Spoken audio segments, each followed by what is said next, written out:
Be honest. When's the last time you actually read a book, start to finish? Yeah, me too. And that's why I'm here, and that's probably why you clicked.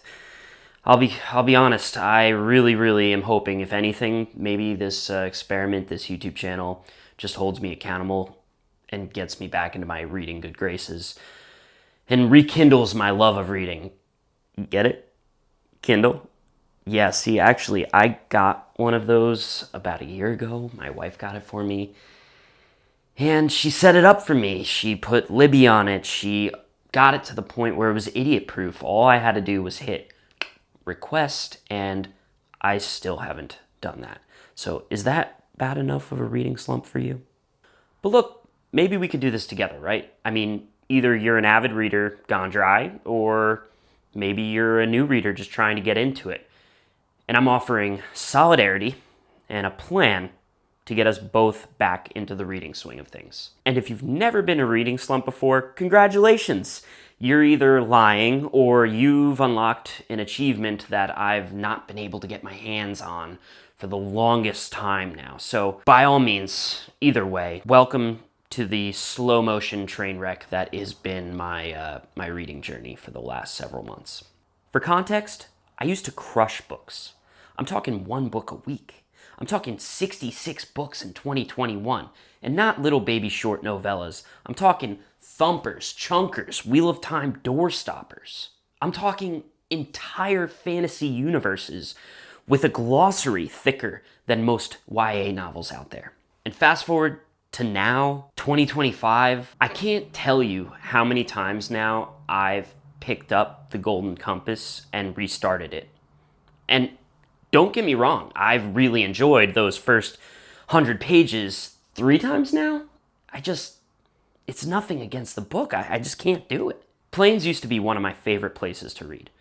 I'd pack a bunch of books in my carry-on and I'd be bang ready to go with that glary light overhead. But now I find I get on board, I sit down, I pull my book out, I pop it onto the tray, and what am I doing? I'm playing a mindless game on the back of some sweaty dude's headrest. And it's gotten so bad that I can't even get through like a 3-page Grimm's fairy tale. So something's got to change. And I want to break the cycle because I love reading. You know when you're scrolling Netflix for 10 minutes and you can't decide what to watch, so you come to the logical conclusion that you should take the next step and flip to Hulu and then spend 10 minutes there and scroll for 10 more minutes trying to decide what to watch, when literally all we have to do is just go to the library and subscription free, no $15 a month, pick out literally any of the best stories that are tried and true, proven to exist. I mean, they're all already out there. We don't have to sit and watch another season of Love is Blind. Okay, actually, under the right circumstances, that's not a bad show. And the bonus? Books don't crash from bad Wi-Fi. They are sitting there patiently waiting for us to stop our binge watching of television. So here's my game plan. Step 1, do things together. So I'm here planning to make a full-blown fool out of myself on the regular, on YouTube, while having maybe a little bit of a reading community hold me accountable. I hope we share some laughs along the way and some awesome reading insights. So that's step 1. Step 2, set a manageable goal. 5 books by the end of 2025. Should be doable. Been in a rut. It sounds like a lot, but I don't know. 4 or 5 months should be able to knock that out. 5 books. And 3, pick 5 books that I've never read before that won't lull me to sleep because I need to stay awake while reading the books to finish reading them.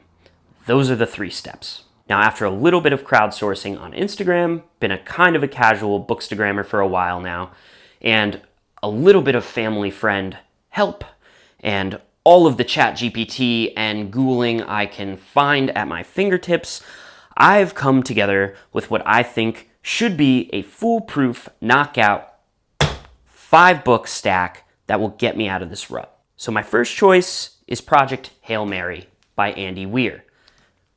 Several reasons I went this route. The first is it's currently viral on Bookstagram.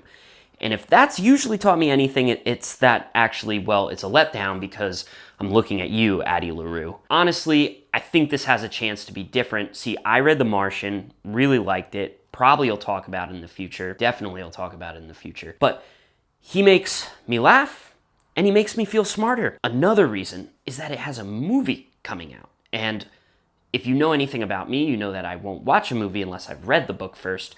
Looking at you, Dune. Sorry, I will get to it. I promise. I've heard the movie's great. But see, that's kind of a motivation to get the book read. Next, the Davinci Code. Yes, somehow book-loving teenage me skipped over this cultural phenomenon. Yeah, I was busy with Lord of the Rings and Artemis Fowl, so I definitely missed out on this generational must-read. I'm not really sure what it's about. I mean, I'm pretty sure Da Vinci's not one of the characters, and I'm also vibing out that it's going to be a little bit like National Treasure, just without Nicolas Cage, which is probably a travesty. But honestly, I'm just hoping that it is a bit of a page-turner. It's kind of known for that hype, and worst case scenario, it just drags me back and reminds me of like the nostalgia of a 2005 ringtone. My third choice, The Silent Patient. Kind of like my reading life. Silent patient. Yeah, funny story about this one. I thought I bought it. I thought I bought it and read it, but actually I had ended up purchasing The English Patient, which was a good book, but I was concerned when literally none of my reading experience aligned with any of the commentary I had seen in the reading community online. So, yeah, it eventually turned out I had read the wrong book. But this time I double-checked. It is the right book. And to be frank, thrillers are pretty good slump busters. I'm hoping it like keeps me up at night wanting to turn the pages instead of going to bed. All right, number 4 is what I consider my first risk. It's The 5 People You Meet in Heaven. People rave about this book. I do want to also take this opportunity to try to get a little out of my comfort zone.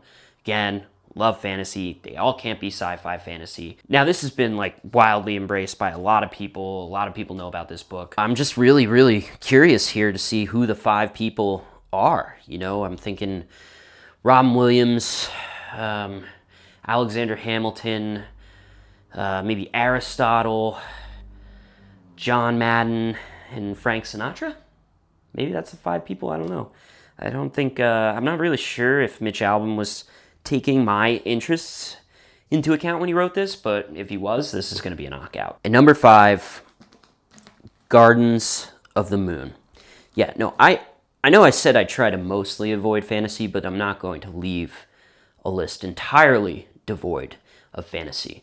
So, because I'm a glutton for punishment, and I must make this small, and I think I said manageable earlier, goal, well, I'm going to make it, I guess, harder on myself because this is pretty widely known as one of the most difficult to read, high learning curve fantasy novels that exist, and it snowballs into a 10-book series. But the 10-book series is not part of this challenge to myself. It's just the one, and it's just to get the fuel lit on fire. And to be fair, you know, going off of something I said earlier, I'm not doing this particular thing alone. I'm actually getting a reading partner to go through book by book and push through this series and hopefully have a blast doing it. Oh,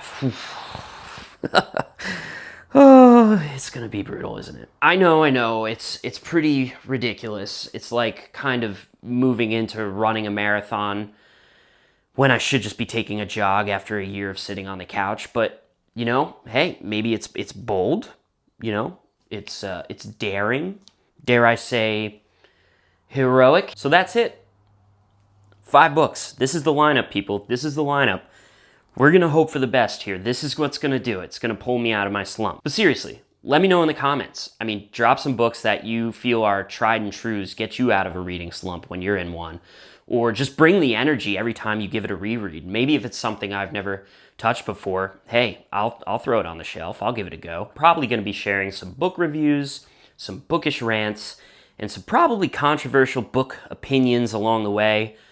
For some reason, I don't just fall in love with every book that everybody else seems to love. Maybe it's just me, or maybe I'm more into the hidden gems that are out there, but we'll only find as we share these reads together, and I can't wait to do that. But hey, at the very least, I got one thing checked off the list today, and that was making this video, so thanks for sharing your time with me. And I will say, a chapter a day keeps the brain rot away. So read on, fellas, and read on, ladies. Adios.